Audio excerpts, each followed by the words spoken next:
Hello my Musties, and welcome to the Musty Creative and a review of Star Wars The Acolyte Episode 1, Lost and Found. Now, I want to say Lost and Found. It is Lost and Found, but maybe Lost/Found is the actual title you'll see. I think it's confusing. I don't know why there's a slash.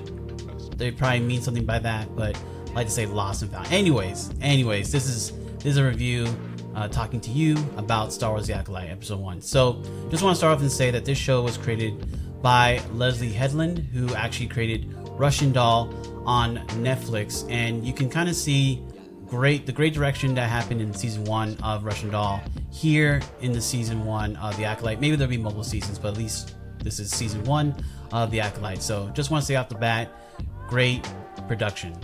This episode actually evokes the story tones of the lost parables found in the Luke 15 chapter of the Bible, from my personal opinion. Right, there is something that is lost and something is found, and there's a celebration, and that part I'll get to. But you have these three major things I want to talk about from episode 1. Yord loses Osha but finds her, kind of have like the beginnings of maybe a romantic kind of pairing of the two. Then we have Sol loses Osha but finds her, and then Osha loses May but finds her. So kind of interesting that we have those kind of three major, lost and found, but in every single one, you're finding her. You're finding either Osha or May, which, played by the same actress. Very interesting. But also, there is no celebration, right? There's no, I found the person I'm looking for, and I'm celebratory because of it. In fact, there's no shred of joy in the galaxy from this episode. It's very somber, very solemn, and for good reason, because the episode starts off with the death and killing of a Jedi Master Indaras. So my first point is that first fight between Indara and May, later on we find out that this is May. At the beginning we think it's the same person, and then there's a reveal, but I'll get to that later. First of all, the fight was really cool. I thought there was a great use of the space and the background. It was like a bar on like some off distant planet, and the different scurrying of the different aliens. The start of the fight was a little cheesy because May's like, fight me with all your strength, Master Jedi, and then everyone laughs. But it's good because then the writers knew how silly and cringy that looked, and added that the surrounding actors all laughed, the characters laughed about that, so that was good. But in the end, Master Indara, who was really great at fighting, showed a lot of skill and prowess, and showed like this is what a Jedi Master in the High Republic could do. Obviously was killed and bested in that fight in a cheap way, because May used Indara's compassion against her, to protect an innocent, and then leave an opening for herself to be killed by the knife going into her chest. So that was very unfortunate. Also, just want to say there's going to be spoilers here, so if that was a spoiler for you, my apologies. Stop the video, go watch the episode. It's really good, but I'm going to talk about the whole episode, and there's going to be plenty of spoilers. Alright, so number 2, I kind of mentioned before, but it was good production. You could even say great production. Costume design, set design, acting, the dialogue was good. It was good writing. There was no major plot holes or things where you're like, how did that happen? Anything like that. And it was like good. It wasn't bad at all, and I think the quality is there. It reminded me of season 1 kind of quality of Mandalorian, or season 1 of Andor. Just super high quality and good characters that I think along the way will have good arcs that we'll all be excited about to talk about at the end of season 1. So the next part here, my point 3, is halfway through I started to feel bored, and that's not because the episode did anything bad, but this is a lot of setup and a lot of like world building. Even though we have the Star Wars lore, we know what things are, it just felt like a lot of setup that I've seen before in previous shows, setting up the different characters, their background, their mannerisms, their personalities, how they all relate to each other. And I was like, I started wanting to fall asleep, to be honest, as I was watching this first episode. But I will say, to my point number 4, a very cool thing about the show is all the cool different alien species that we got to see. From Yord's apprentice, to Sol's apprentice, to the alien species in the bar in the first opening fight, to seeing the Trade Federation all over again. That was actually kind of cool. Good harkening back to episode 1. So lots of very cool aliens. I'm still waiting for a show or a movie that puts an alien as the forefront, as the main character of the story. We still don't get that. It's humans, pushing everything forward. But there's some cool alien species and alien characters that are getting more time and on screen because they're Padawans. And so I think that's gonna be, pretty interesting going forward. Point number 5 is a negative against the episode, and it is no good music so far. I was disappointed because I love the John Williams music from Star Wars. I love that romantic classical music and those ballads that you get from certain episodes.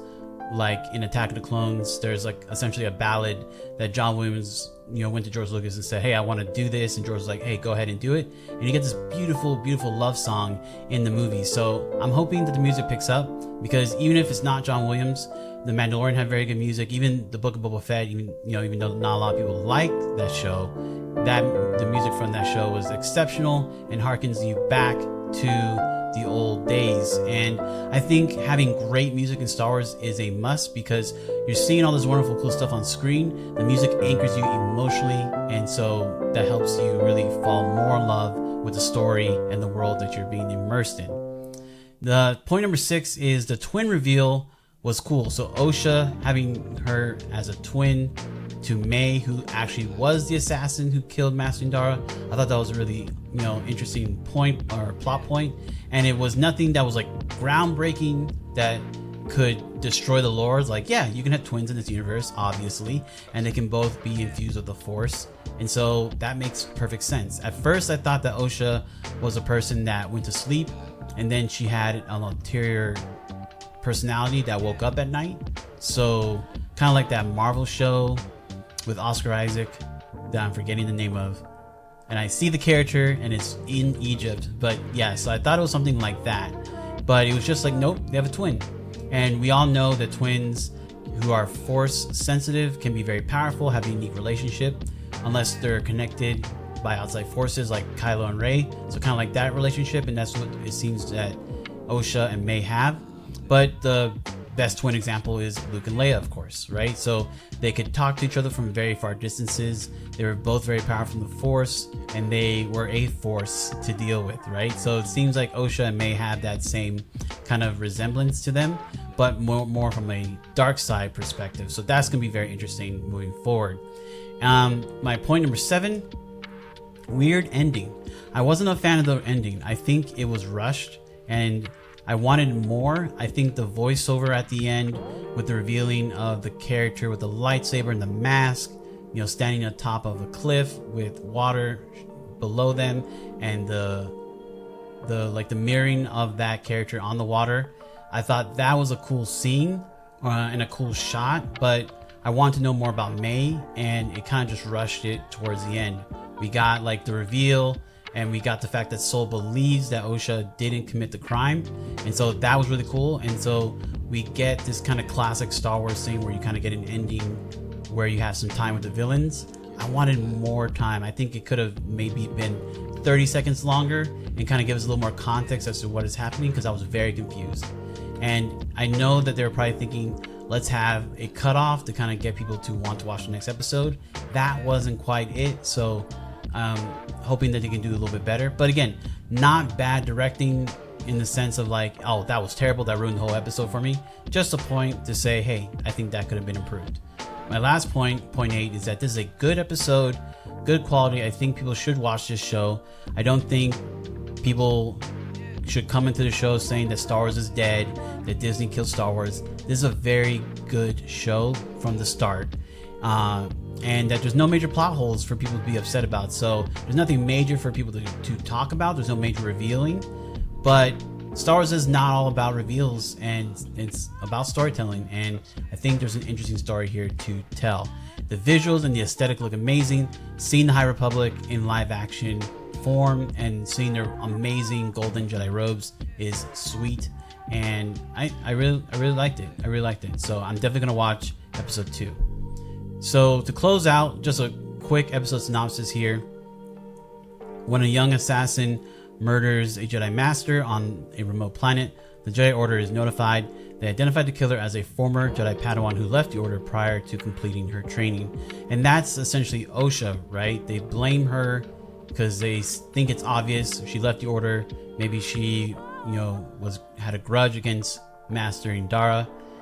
But we all learned that it's actually her twin May who did the killing. And there's some discrepancies as to the origin stories of Osha and May and who did what and what happened when Indara and Sol first found Osha and May all those years ago.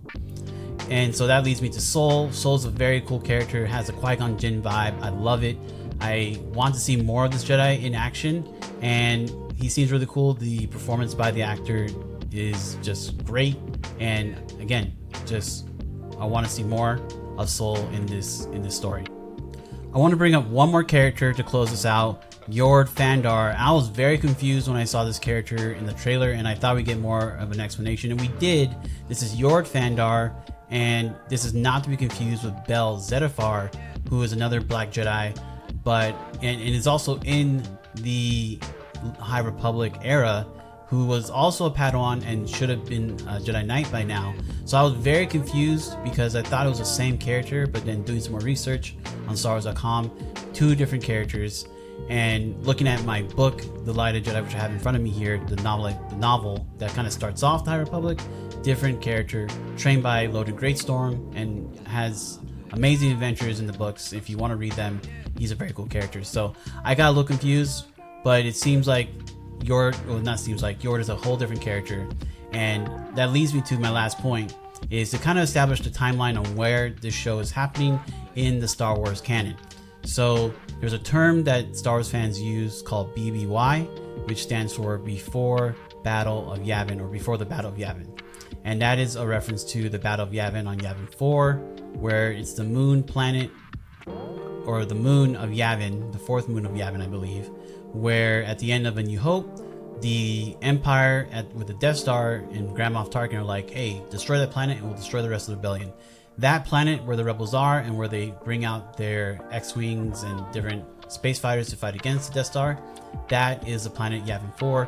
That is the Battle of Yavin, and that is a very clear, distinctive point in history where a lot of stuff happens before it, and a lot of stuff happens before it and after it. So that's why it's important in the lore to know that event, because then it kind of helps you frame the rest of the events in the lore of Star Wars canon. So when I say something like 232 BBY, we know that means it's 232 years before the Battle of Yavin. If I say this is 5 years ABY, then that is after the Battle of Yavin, 5 years. Okay, so a little bit of Star Wars lore just to help you frame it. So this show, The Acolyte, is at 132 BBY, The Acolyte. To give you some extra context, if you look at the book Light of the Jedi, which is kind of like the first novel to kick off the High Republic series, there are books before it and there are books after it, but that's the major one that I picked up, and I bought it and read it and had a good time reading it. Those events in that book happened at 232 BBY. So Light of the Jedi is actually 100 years before The Acolyte. Still the same era, the High Republic era, but 100 years between them. And then the Phantom Menace happens 32 BBY. And so that's where there was a statement by Star Wars, I think, when they had a press release for The Acolyte, saying that The Acolyte happens 100 years before the events of the Phantom Menace. That's how people pin it to 132 BBY. So yeah, so there's 232 BBY, Light of the Jedi, really the start of the High Republic era from a book standpoint, and then 132 BBY for The Acolyte, the show, and then 32 BBY, which is the Phantom Menace. So we're still in the High Republic era before the Phantom Menace, before the Dark Times. And so that's kind of give you some framing, some context, right? So if you know the show The Mandalorian, I believe that is, I want to say 5 or 10 ABY. This after the Battle of Yavin, because Return of the Jedi happens, I want to say 5 years after the Battle of Yavin, maybe between 3 and 5 years, and then The Mandalorian kicks off 5 years after Return of the Jedi. So that's to give you some context. So we're all the way over here, and Return of the Jedi would be like all the way over here. So yeah, that's some extra context. Anyways, if you like this, like and subscribe and join the Musty Creative. If you want to get these videos a day earlier, you can join our Patreon at patreon.com/mustycreative. And that's all I want to talk about. I like the show and I hope you like it. Let me know in the comments what you think about the show and where you think it's going to go.